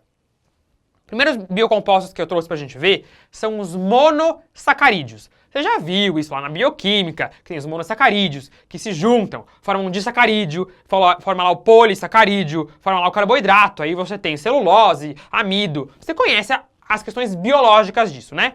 Muito bem, vamos olhar isso de uma abordagem química. Aqui a gente tem duas moléculas. Olha isso daqui. Tá vendo que ela é cheia de OH? Muito bem, essa daqui também tá cheia de OH. Os monossacarídeos têm essa cara aqui. Todos os monossacarídeos estão cheios de função álcool. Eles estão cheios de grupo hidroxi ligado naquele carbono saturado. Tem vários. Então eu chamo esses monossacarídeos de porque tem vários, álcool. Posso chamar também de poliol, ok? Os monossacarídeos podem ter dois tipos de função orgânica além do álcool. Eles podem ter essa moça aqui, ou eles podem ter esse carinha aqui. Essas duas funções têm em comum uma coisa. Elas têm um carbono duplamente ligado ao oxigênio. Tem alguma coisa para os lados, mas elas têm em comum isso aí. Isso aí é um grupinho que a gente chama de, lembra aí, carbonila, certo? As duas são funções carboniladas. Só que a função de carbonila, ela pode ser várias, dependendo do que tem grudado a ela. Por exemplo, vai que é uma carbonila com um hidrogênio. Isso nós chamamos de aldeído, certo? Vai que é uma carbonila que tem carbono para os dois lados. Isso nós chamamos de cetona. Vai que é, tem várias carboniladas. Vai que é uma carbonila com um OH. A gente chama isso de ácido carboxílico. Tudo bem? Então olha essas duas. Aqui a gente tem esse grupo, carbono, dupla O e hidrogênio. Então essa daqui é um aldeído. Ela é um aldeído. E essa daqui tem carbono para cá e para cá. A gente tem uma cetona. Tudo bem? Esse quadro virou uma bagunça. Vamos apagar aqui as coisas que a gente já mostrou. Mas temos essas duas funções presentes nos monossacarídeos. Ou uma cetona ou um aldeído. Elas são poliálcois que podem ser cetonas ou aldeídos. Se for cetona, eu vou chamar de cetose. Por exemplo, essa molécula é uma cetose. Se for um aldeído, olha o nome, é muito parecido. Eu vou chamar de não é essa caneta. Eu vou chamar de aldose, porque é um aldeído, ok? Tem que saber isso para um monte de vestibular. E o Enem pode pedir que você saiba isso também. Quem que são cetoses? A frutose é uma cetose. Essa aqui é a molécula da frutose, inclusive. A frutose é um monossacarídeo que é uma cetona. Ela é uma cetose. Quem que são as aldoses? A galactose e a glicose, elas são aldoses. Tudo bem? Tudo bem. Vocês tinham pedido pra gente falar um pouquinho mais de isomeria, né? Vocês estão vendo aqui qual que é a diferença dessa para essa? Porque vocês sabem que a fórmula da Gli, da Fru e da Galac, elas são tudo C6H12O6, né? Elas são isômeros. Qual que é a isomeria entre a frutose e essas duas? O que mudou? Mudou a função. Se mudou a função, a isomeria entre elas aqui é de função. Ok? é uma isomeria de função. Agora, a isomeria entre a gli e a galac, que são dois aldeídos, é uma isomeria óptica daí. Não é esse tipo de isomeria, ok? Vocês tinham pedido pra gente falar de isomeria óptica. O que vocês precisam de isomeria óptica é o seguinte. Vocês precisam encontrar um carbono que esteja saturado, 4 ligações simples, ligado a 4 coisas diferentes. Então a diferença entre a gli e a galac é de carbono quiral mesmo, ok? Só vamos ver o que vocês estão mandando aqui. Temos aqui os monossacarídeos. Agora, ok, temos os monossacarídeos, vimos o gli, a galac e a fru, que são os 3 principais monossacarídeos. Ok? Vamos continuar para a gente finalizar. Estamos chegando na reta final. A gente pode falar ainda de biocompostos dos aminoácidos. Aminoácido é muito importante, esse às vezes até é falado lá na biologia, ok? Quem que são os aminoácidos? Ok, quem que são os aminoácidos? O que você precisa saber dos aminoácidos é o seguinte. Os aminoácidos vão ter um grupo ácido carboxílico que tem essa carboxila aqui. Todo aminoácido tem que ter carboxila. Os aminoácidos também tem que ter o grupo amino. O grupo amino é esse cara aqui, ó, NH2. Todos os aminoácidos têm que ter isso, o nome é aminoácido, ok? Os aminoácidos biologicamente existentes, os humanos, eles são assim. Tem a carboxila, e aí no primeiro carbono que vem depois da carboxila, já vem direto o NH2, ok? Além disso, tem um hidrogênio, sempre tem um hidrogênio nos aminoácidos biologicamente existentes, e aí tem alguma outra coisa pra cá, que eu chamo de cadeia lateral. Isso aí varia muito, ok? Tem cadeia lateral que tem enxofre, tem cadeia lateral que tem selênio, isso varia um monte, ok? Ok. Esses aminoácidos biologicamente existentes, eles são chamados de alfa-aminoácidos. O que é esse alfa? É assim, ó. A gente tem um ácido carboxílico. Um jeito de tratar dos ácidos carboxílicos é pegar a carboxila e aí o primeiro carbono depois da carboxila eu chamo de alfa. Depois vem o beta, depois vem o gama, depois vem o delta e assim por diante. Então olha ali no aminoácido. Carbono da carboxila. O primeiro que veio depois é o alfa. Ué, parou aqui. O que deu? Deu, riscou. O primeiro que vem depois é o alfa. Tudo bem? E o grupo amino está no carbono alfa. Todos os aminoácidos biologicamente existentes, os que a gente usa lá, os essenciais, os naturais, eles são alfa-aminoácidos, porque o grupo amino está no carbono alfa, ok? Agora, essa parte ali do R varia um monte mesmo. Varia bastante mesmo. Estava olhando ali que vocês estão comentando, vocês estão perguntando sobre a ligação entre um e outro. A gente vê isso no próximo slide. Olha esses exemplos aqui. A gente tem, por exemplo, carboxila. No carbono alfa tem uma amina, tem um hidrogênio e tem um negócio para cá. Tudo bem, é uma parte cíclica, mas ainda é um aminoácido. Olha esse aqui, essa daqui é a glicina. A glicina é o mais simples de todos. Tem um hidrogênio e tem outro hidrogênio. A carboxila, o vizinho dela tem um grupo amino e tá ali a carboxila. Beleza. Olha esse daqui. Carboxila, grupo amino, tem um negócio para cá que é o R e tem o hidrogênio.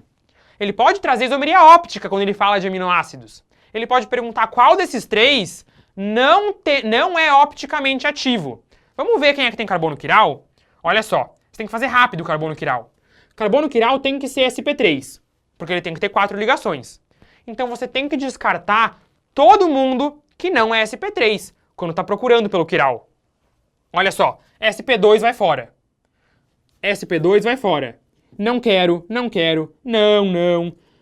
Não, não, não, não, não. Porque esses aí não são sp3, nunca que eles vão ser quirais. Você também vai descartar qualquer carbono que seja assim, ó. Porque esses aqui são o CH2. Tem duas coisas iguais ligadas nele. Então ele nunca vai ser quiral. Não é quiral, não é quiral. Esse aqui a gente já viu que tinha 2 hidrogênios, né? não é quiral, não é quiral, ok? Vamos ver os carbonos que sobraram? Olha esse carbono aqui. Ele tá ligado em um OH, tá ligado em um hidrogêniozinho que tá oculto. Aí, se eu vier por aqui, tem um carbono e aí tem um nitrogênio. Se eu vier por aqui, tem um carbono e tem mais um carbono. Deu diferente dos dois lados. Então esse cara aqui tá ligado em 4 coisas diferentes. Ele é quiral, ok? Vamos ver esse outro aqui. Olha para esse carbono. Tá ligado em uma carboxila para lá, carbono para cá, nitrogênio para cá e hidrogênio. Tudo diferente. É quiralzinho. Esse aqui tem 2 carbonos quirais. A glicina, coitada, não tem nenhum. Ela é um aminoácido que não é quiral. Como ele não tem carbono quiral, ou não tem carbono assimétrico, esse daqui é um composto que a gente diz que é opticamente inativo. Tudo bem? Ele não tem atividade óptica, porque ele não tem carbono quiral. Agora, esse aqui tem um outro quiral, ó. Esse aqui também vai ser quiral, tudo bem? Então, legal você saber identificar carbono quiral. Se tiver carbono quiral, pode ser opticamente ativo. Ah, galera, olha só, o chat caiu. Acho que a galera já deve estar ali arrumando para esse chat voltar, mas no momento ele está fora. A gente está chegando aqui no final, mas vamos continuar falando dos aminoácidos sem problema, beleza? Tudo bem. Uma coisa interessante, tive aqui, ó, a gente tem essas sacadas, que pode aparecer sobre quiralidade, é isso aqui. Um composto quiral é um composto que não tem plano de simetria. Quiralidade quer dizer não ter plano de simetria. Por exemplo, olha esse composto aqui. Temos aqui um composto cíclico que tem um OH para cima e um OH para baixo. Isso aqui não tem plano de simetria. Não tem como eu dividir ele ao meio e ter lados iguais. Agora, se eu desenhar ele assim, OH com OH, esse aqui tem plano de simetria. Esse daqui pode ser dividido ao meio e ter 2 lados iguais. A palavra quiral quer dizer sem plano de simetria. Então essa molécula aqui é quiral. Essa aqui tem plano de simetria. Ela não vai ser quiral. Ela é aquiral. Tudo bem? Tudo bem. Tanto faz se tem carbono quiral ou não. Se a molécula for simétrica, dane-se as outras coisas. Eu não vou falar que ela é quiral. Porque assim, esse carbono ele é opticamente ativo, ele é quiral, olha só. Tem 1, 2 coisas diferentes. Pra cá tem um carbono com O. Pra cá tem só um carbono. Esse aqui também é quiral. Tem oxigênio, hidrogênio, carbono com oxigênio, carbono. Tem carbono quiral nas duas. Só que essa molécula aqui, ela não tem plano de simetria. Então, beleza, ela é quiral mesmo. Agora, essa daqui, ela tem plano de simetria. Ela não vai ser quiral. A gente tem aqui uma molécula que é opticamente ativa e aqui uma que é opticamente inativa, apesar de ter carbono quiral. O Enem pode te dar essa explicação no enunciado. Ele pode te falar que se a molécula tiver plano de simetria, ela vai ser opticamente inativa. E ela te dá uma lista de 5 moléculas em que só uma tem plano de simetria como essa. E aí ele te pergunta, qual dessas aí não é quiral? É só procurar a que tem plano de simetria, ok? Isso ia quebrar um monte de gente. Voltou o chat, uhul!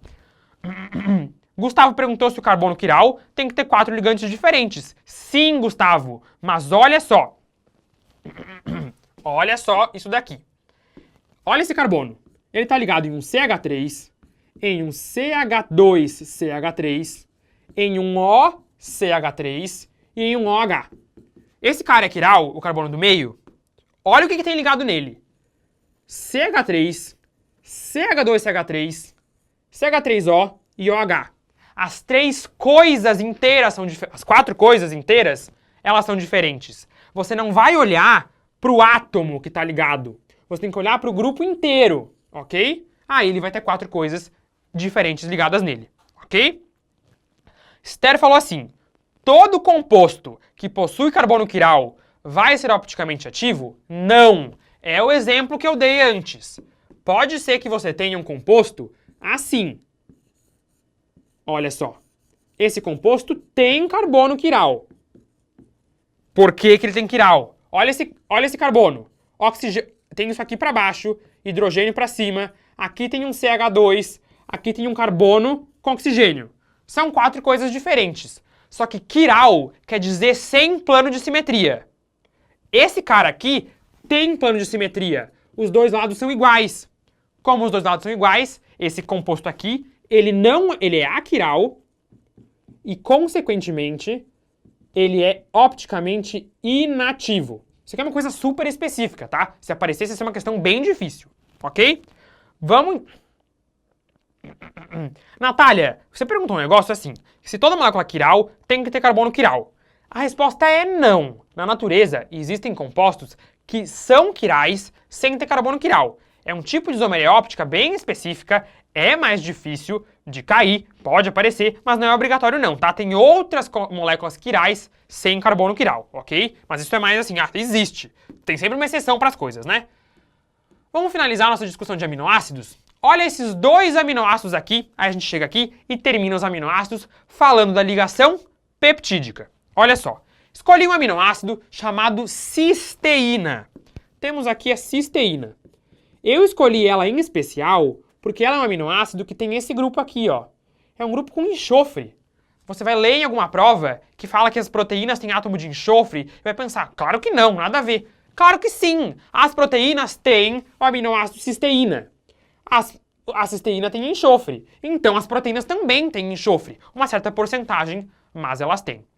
Temos esse aminoácido que é sulfurado, é uma palavra que quer dizer de enxofre, e temos aqui a glicina, que eu vi antes. Aí a questão te pede, isso é super comum em vestibular de São Paulo, isso pode aparecer no Enem. Ele pede para você criar um dipeptídeo que é formado pela junção desses dois. Eu preciso reagir a carboxila de um deles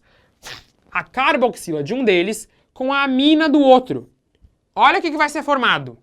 Deixa esse H aqui, copia todo mundo, carboxila ali. Só que aí eu vou arrancar o OH daqui e um dos hidrogênios. E vou conectar o resto. NH e conecta lá a carboxila. Tudo bem? Olha o que a gente formou. A gente formou aqui esse grupinho. Sempre que você encontrar nitrogênio grudado na carbonila, eu chamo isso daqui de amida. A amida é a função orgânica que conecta um aminoácido no outro. A gente chama essa ligação de ligação peptídica, porque ela forma um peptídeo, peptídica. Ela também pode ser chamada, e a galera não conhece esse nome, ela pode ser chamada de ligação amídica, porque ela é uma amida. Então lembra disso, peptídica, amídica, a função é uma amida. Lembra que eu falei que sai o OH com um H? Sim, porque aqui vai produzir uma molécula de água. É uma reação que produz uma molécula de água, que eu chamo de condensação. Se você vê um polímero que é uma poliamida, quando ela se forma, sai molécula de água. É um polímero de condensação, beleza? Juntamos aí com polímeros também. Falamos aqui da formação dos aminoácidos. Uma coisa muito legal que pode aparecer, a gente termina com essa dica, se aparecer alguma coisa assim na prova. É sobre a estrutura terciária de proteínas. Aí a proteína tem a estrutura primária, que é a sequência de aminoácidos. Triptofano, alanina, glicina, glicina, glicina. É a sequência. Tem a secundária, tem a terciária, que já começa a falar sobre como que ela se dobra em cima de si. Tem a quaternária, que é a associação de uma com outra. Por que será que a cadeia da proteína, que é assim, vai lá e se dobra e fica assim? Por que ela faz isso? Essa cadeia lateral, ela pode ter um monte de tipo de grupo. Ela pode ter, por exemplo, um grupo SH. E aqui no outro canto tem outro SH. Pode ser que tenha um OH aqui e pode ser que tenha um NH2 aqui. Existe um monte de grupo. E esses grupos se atraem. Por exemplo, esse grupo com esse grupo, eles se atraem por ligação de hidrogênio. Eles se atraem e a molécula que está assim começa a se entortar e fazer a estrutura terciária da proteína. No caso, por ligação de hidrogênio. Ou tem uma outra interação que é entre esses grupos aqui, que são grupos chamados de tiol. Esse grupo com esse, eles podem reagir e se ligar, formar uma ligação química. Forma uma ligação química e aí um liga no outro. E forma o que a gente chama de ponte porque é 2, sulfeto, ok? Isso, por exemplo, é responsável pela estrutura do cabelo. Se a queratina vai ficar enrolada, como o meu, ou se vai ficar lisa. Tem uma questãozinha aí no material que vocês podem resolver que faz essa discussão. Se o cabelo é crespo ou liso, baseado na formação dessas pontezinhas de sulfeto, ok? Chegamos aqui, 6h45, conseguimos falar de tudo que eu tinha trazido e ainda ficamos bastante dentro do tempo. Vocês mandaram bastante dúvidas muito boas de quem tá entendendo química orgânica e tá pronto para dar o próximo passo, arrasar na prova de domingo e entrar na faculdade, que é o que vocês querem. Tudo certo? Foi muito legal ter essa tarde aqui com vocês. Eu espero que vocês arrasem na prova de domingo. A gente tá chegando ao final, então muito boa prova e obrigado por acompanhar a gente. Até mais. Tchau!